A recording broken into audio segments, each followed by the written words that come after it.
Okay, here we are. I I always wait. I start a few seconds earlier because I'm not really sure the time differences, how that works out up in America, But I'm here, and I thought we'd start talking about the four presidents that are responsible for Afghanistan. The first one, little Georgie, who felt he had to go to war with somebody. And at that particular time, the forces that went into Afghanistan were there to try and capture bin Laden, but that took over 10 years to do. That's another story we'll get to a little later on. Let's see. Then we had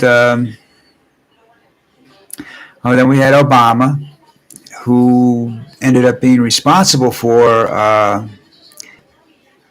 catching bin Laden. I'm not so sure that that's meant anything back then. And of course, they killed him, and that's another thing we'll go into in a little while. And then you had the Trumpster, who made a deal with the Taliban that completely screwed everything up. He wasn't alone in that. There were other people involved in this situation. And then you had Biden, who was stuck with it. In reality, he was stuck with it. There wasn't a hell of a lot he could do. In a very period of time, he was conned, as all politicians are. The one thing I'm very aware of when it comes to things like the Taliban is that they know more about negotiation than we do. They know how to bullshit better than we do, I don't know how that is, but they throw things around like, well, we'll give you some dimes, okay, doesn't say how many or anything. They just say, we'll give you some diamonds, and you can go from there. But you go back to what I was saying when, I said that Obama was there, and he supposedly went after. Well, first of all, let's go back to the original Bush. He went in there to go after bin Laden. Well, they kept telling us he was in this cave or that cave. He'd been in this cave or he'd been in that cave, but nobody could catch him. Now, we're told that we have the best intelligence agencies in the world, and that even if we're not, then we have the Mossad who's going to help us, and all these intelligence agencies looking for the same guy, and nobody could find this guy.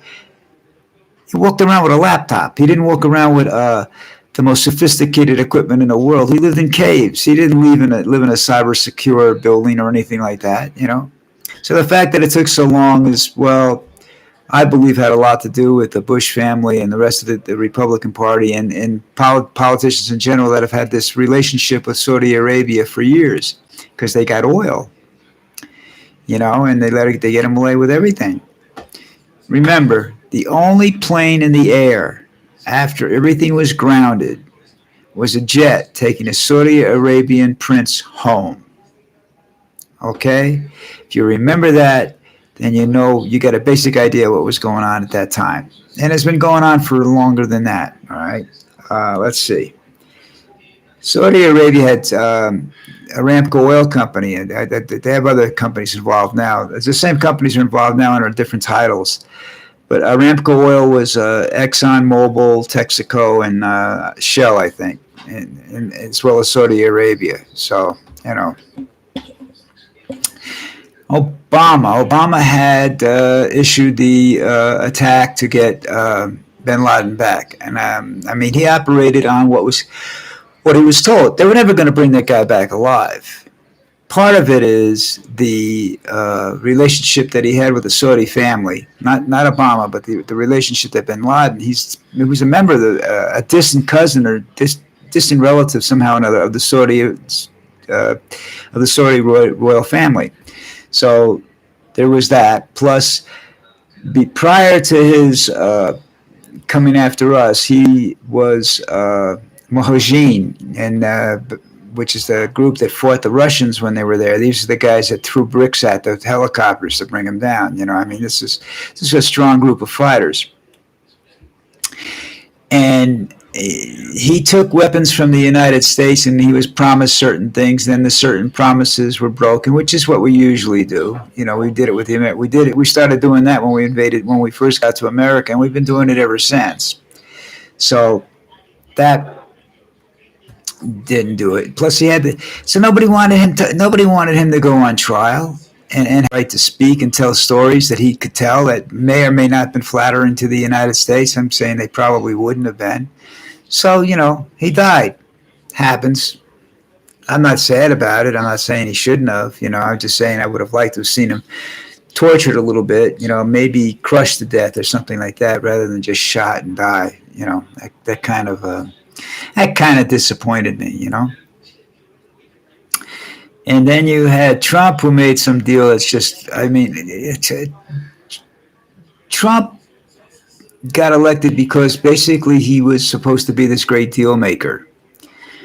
Um, Trump only makes deals that help him.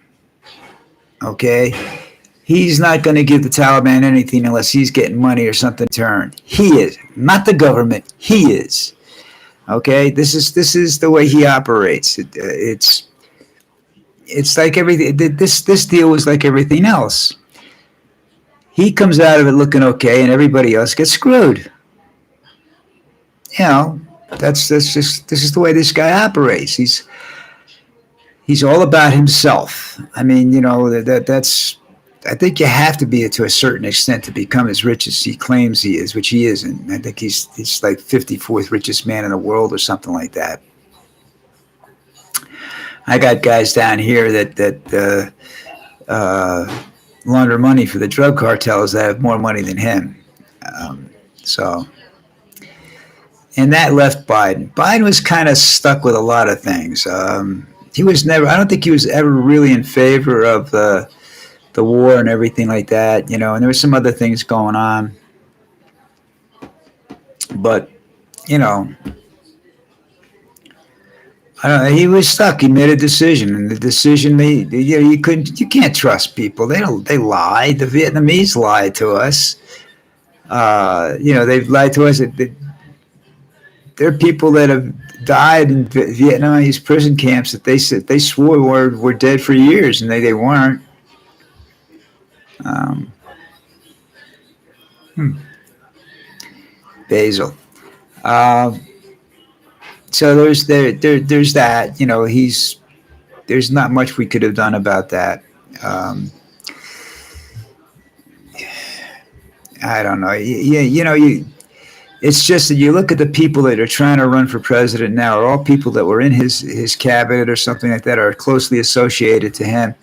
And we don't need them. I'm not saying that the Republicans shouldn't be elected president, that we shouldn't get a Republican president. But remember, I have to remember one thing when I vote. I can't vote for Republicans because Republicans have an agenda that calls for doing away with Social Security.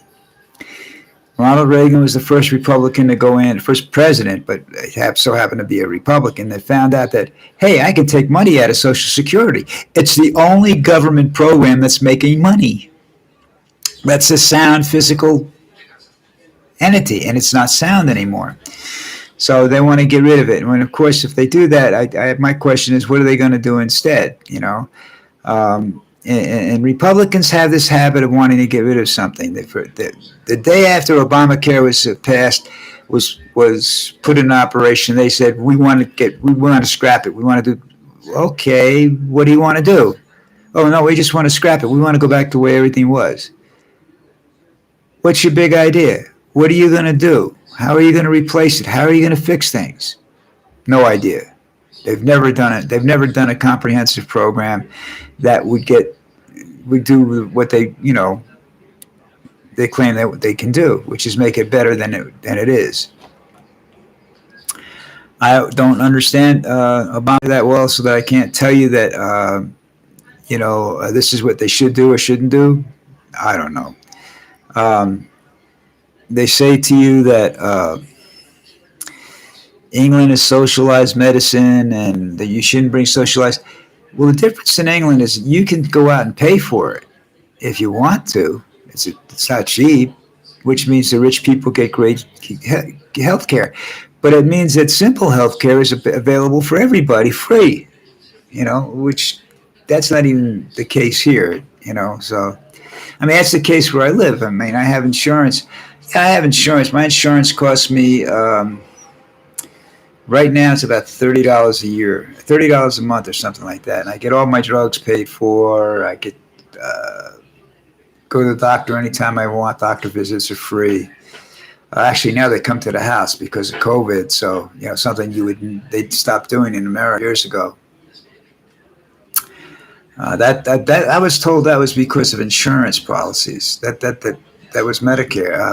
That wasn't the insurance companies that insure you. It's the insurance companies that insure the doctors because I don't know, nobody wanted to insure their cars if they were going to use it for business because these guys go into such high risk areas and everything else. I don't know the whole story about it, but they stopped doing it in America for one reason or another.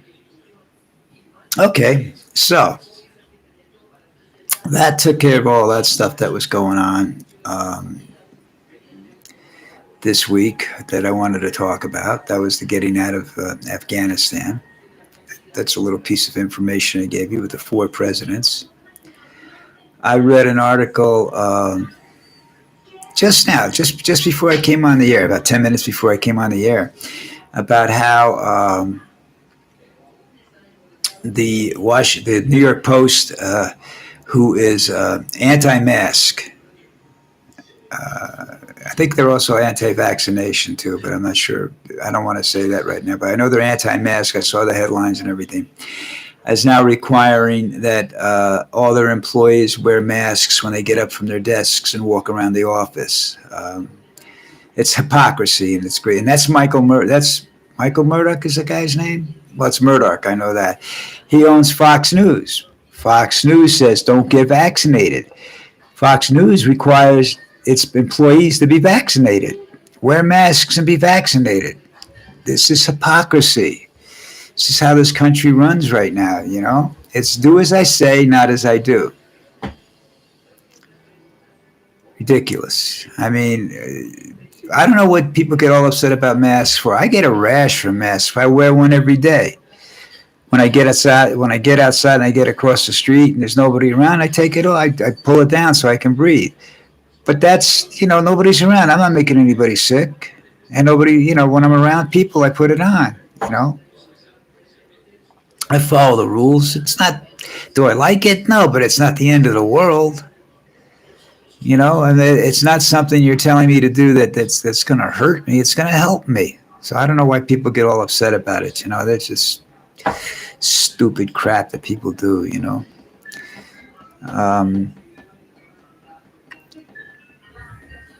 Let's see. What's going on in my life? I got banking problems. No, I'm not out of money. I never had any money to be out of. I live on Social Security, and it's deposited in a bank. It has to be deposited in a bank in the United States because they don't deal with Colombian banks, and I don't blame them. I don't deal with them either. They charge a fortune to get your own money out of the bank. But the deal is that I deal with HSBC. And HSBC is doing away with what they call retail banking. They're actually not. What they're doing away with is accounts like mine that never have a lot more than $1,000 in a savings account or anything like that. That's what they're dealing with. And if you have $75,000 you can leave in a checking account, you can have a free checking account, no problem. That's it. But the rest of us we're told that they're going to change over, and I'm waiting to see what's happening there, and I don't know whether I can wait or not because when I looked at other banks and spoke to other banks, they told me straight up that I had to live in America to open up an account. Now, one of these banks was Capital One, which is listed as one of the top banks as for expats, which is what they call people that live overseas, that are American citizens. We're not expatriates. I don't know where they got the word from. But anyhow, So I live overseas, and I have an account with HSBC that has my address down here. It's listed as the only address. As far as I know, it's the only address they have because I changed it. I originally lived in the United States when I opened up the account, which I listened to a friend of mine, which I should never have done. Otherwise, I would not have this problem right now because the bank I originally did with is nothing's going on there. They're still their legitimate bank. HSBC is probably one of the most corrupt banks in the world. They were accused of running a Ponzi scheme that was so bad that the president of Colombia told them to get out of Colombia. They were fined $100 million for laundering money for the Sinaloa cartel in Mexico. So they're, not that great a bank. Um, but anyhow, I talked to Capital One about this and everything. I said, well, listen, in your agreement, in your general policies and everything that you say, you have to abide by this and everything like that. It says nothing about me maintaining an email, a cell phone account in the United States, or it doesn't even say that much about an address. I mean, what it does specifically say is that I have to have an email address, which I do. I've had it for 10 years, 15 years, something like that. So I don't understand them. They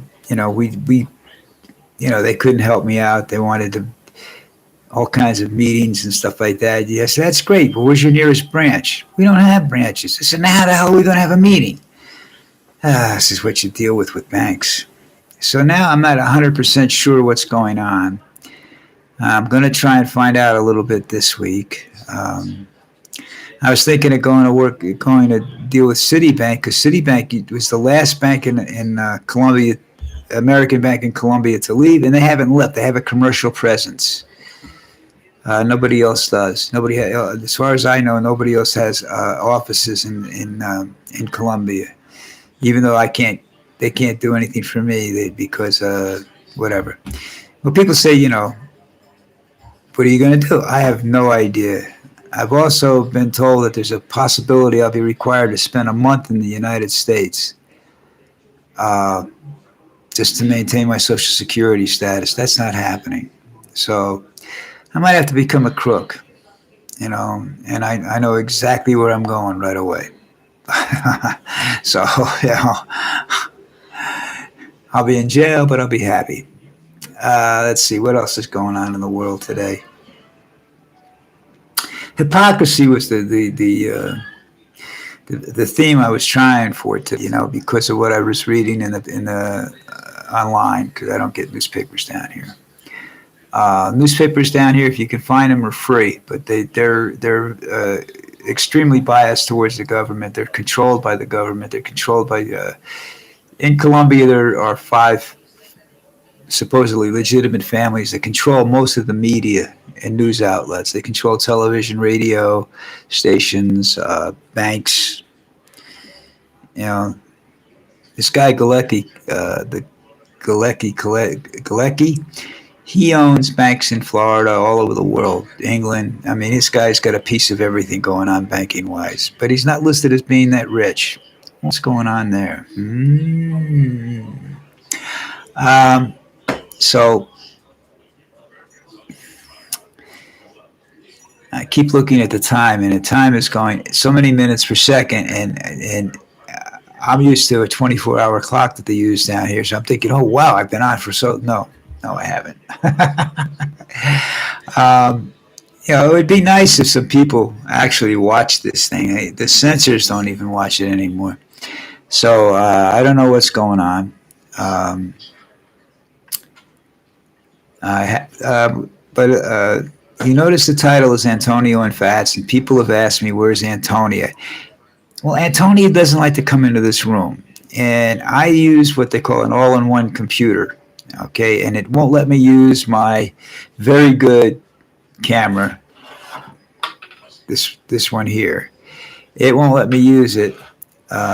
It does the voice and sound don't sync up properly. And I'm not sure if that's the camera or if it's the Linux system that's doing it. But, I mean, Linux, whatever, this works. the camera and the computer works, so I can uh, do this video. With, I use a different microphone. Obviously, it's a better microphone.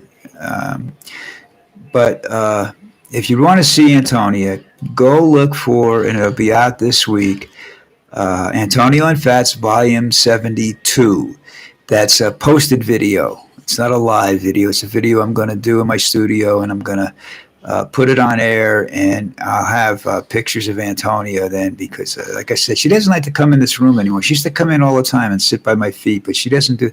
I got too much junk on the floor, and the floor is too dirty, and I understand perfectly, because I do a lot of work in here. I do wood carving. I do pyography, which is wood burning. So the floor is a mess.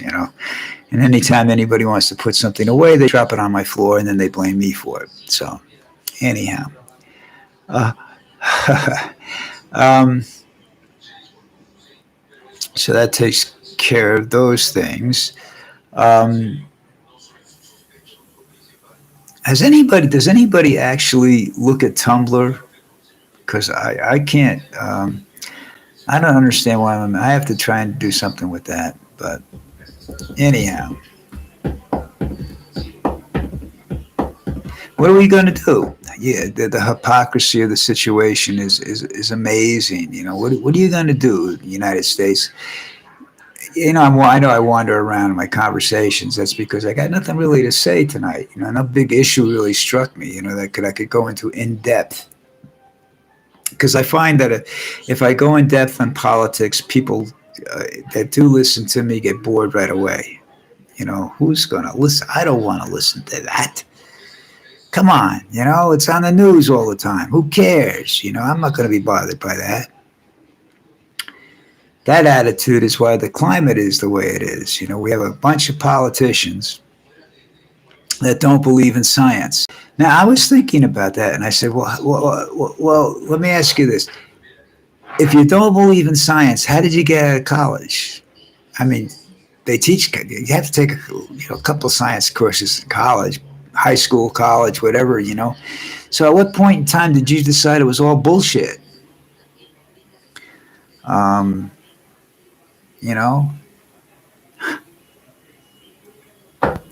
stupid people. They got it. And this is coming back to one. And they say, we're about 1 degree or something of global warming goes up 1 more degree, we'll be at the tipping point. And I look around the United States with all the fires and the storms and the hurricanes and everything else that's going on and the temperatures, and I'm saying, but what? I think the United States has already hit the tipping point. I think we're fucked.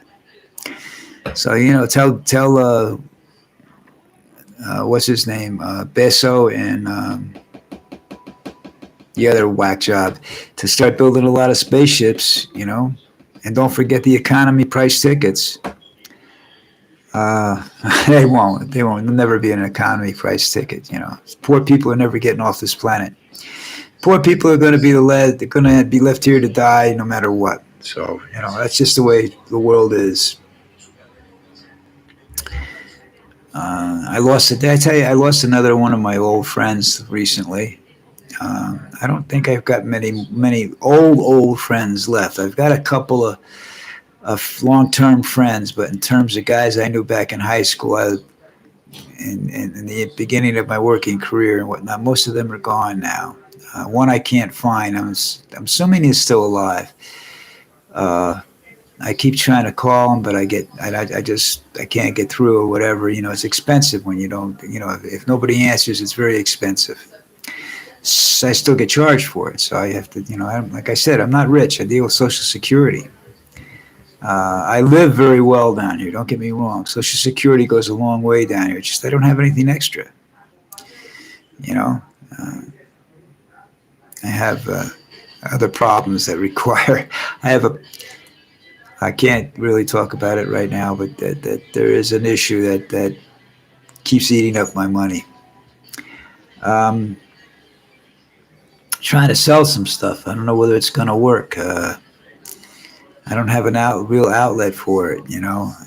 Trying to develop an outlet, but we'll see what happens. No, I told you, I showed you some of the wood carvings. They're simple wood carvings, but there's stuff that people down here don't do. They do. There is a guy down here that does the same, does these relief carvings that are pretty similar to what I do. Um, he's very good at it. Um, but he doesn't, you have to find him wherever he is. It's not something you can go online and find down here or anything like that. They just, because he's a poor person and that's just how he makes his living, and poor, like I said, poor people don't have, there's not, poor people can't get rich anymore, that's another hypocrisy. Land of the free, where a boy can go to bed a pauper and wake up to be president. That's not going to happen. Not going to happen.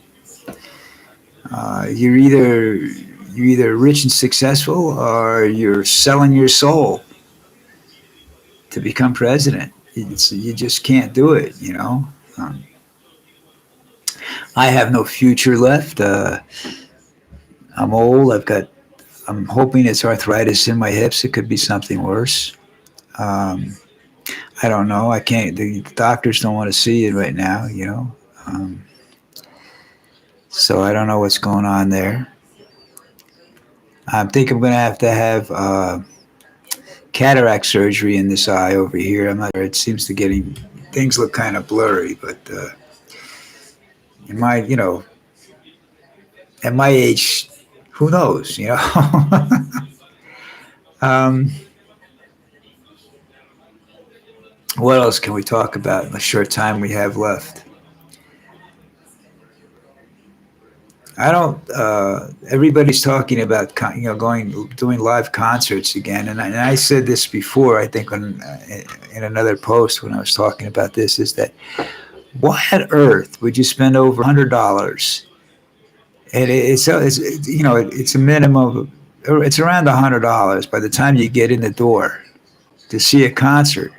And unless you're one of the few privileged people that can get up close, most of the people, it's like watching television. Actually, you get a better picture on television. You get a closer view of these people on television. But it's live music. No, it's not. Please.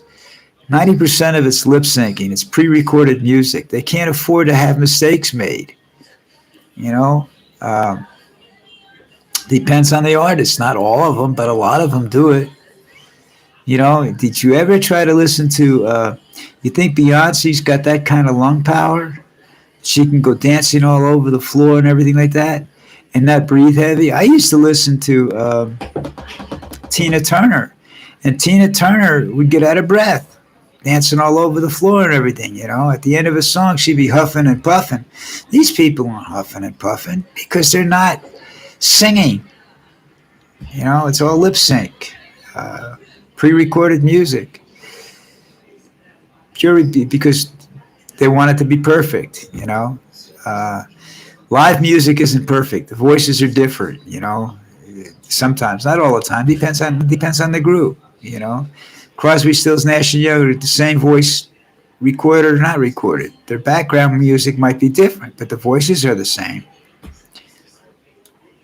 Anyhow, we've got about a minute and less than 30 seconds left, so let me remind you again. I do a blog every Sunday, which I forgot one week. Now I'm, getting old, but I do a blog every Sunday, written.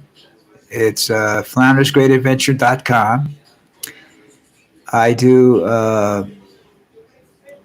every day. I do a music thing, three for free. I pick an artist. Blues. Right now, I'm doing a lot of blues. Sundays, heavy rock. It's just because I like to annoy people on Sunday mornings. Um,